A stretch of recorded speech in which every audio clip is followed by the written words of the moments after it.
மாண்புமிகு பேரவைத் தலைவருக்கு வணக்கம். மாண்புமிகு பேரவைத் தலைவர்களே, நம்முடைய திருமங்கலம் தொகுதியிலே திருமங்கலம் நகராட்சி மாண்புமிகு அமைச்சர் அவர்கள் பலமுறை ஆய்வு செய்திருக்கிறீர்கள்.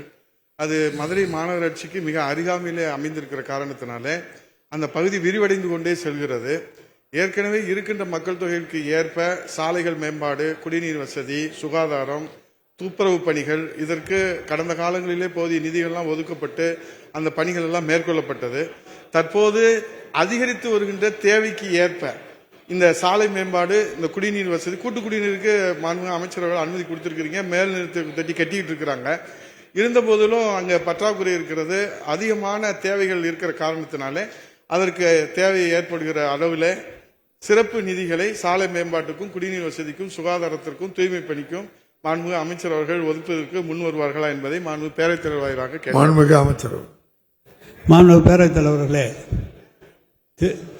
திருச்சி, கோவை, மதுரை, சேலம் இருக்கிற பெரிய மாநகராட்சிகளுக்கு அருகில் இருக்கின்ற நகராட்சிகள், பேரூராட்சிகளுக்கு குறிப்பாக புதிய குடிநீர் திட்டம் இப்போது கோவையிலே பில்லூர் 3 குடிநீர் திட்டம் வந்த காரணத்தால் 100 MLDக்கு மேல் மிச்சம் இருக்கிறது தண்ணீர். சேலத்திலும் அதே போல சரியாக பராமரிக்கப்பட்டிருக்குமானால், அந்த குழாய்கள் மட்டும் சரியாக இருக்குமானால் மிச்சமாக இருக்கும்.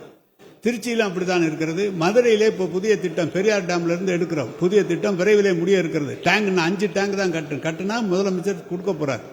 அப்படி கொடுக்க வருகின்ற போது அருகில் இருக்கிற நமது திருமங்கலம் பகுதியும், திருமங்கலம் பகுதியாக இருக்கிற நம்முடைய ராஜன் செல்லப்பா அவருடைய திருப்பரங்குன்றம் பகுதியெல்லாம் தேவையான அளவுக்கு குடிநீரை நிச்சயமாக அது சேர்த்து கொடுக்கப்படும். அதற்கான பணிகள் நடைபெற்றுக் கொண்டிருக்கிறது. 2வது, பெரிய நகரங்கள் அருகில் இருக்கிற மாநகராட்சி பகுதியில் இருக்கிற நகரங்கள் விரிவாக்கப்படுகின்ற போது குறிப்பாக மார்க்கெட், பேருந்து நிலையம், அதே மாதிரி விளக்கு வசதிகள், குடிநீர் வசதி, இது அனைத்தையும் இணைத்து தான் அந்த பணிகள் மேற்கொள்ளப்படுகிறது. எனவே மாண்பு உறுப்பினர் அவர்கள் இந்த ஆண்டு சாலைகளுக்காக மட்டும் 3750 கோடி கொடுத்திருக்கிறார்கள்.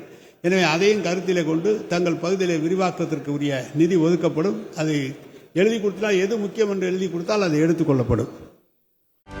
செய்திகளை உடனுக்குடனும் துல்லியமாகவும் தெரிந்து கொள்ள சப்ஸ்கிரைப் பண்ணுங்க.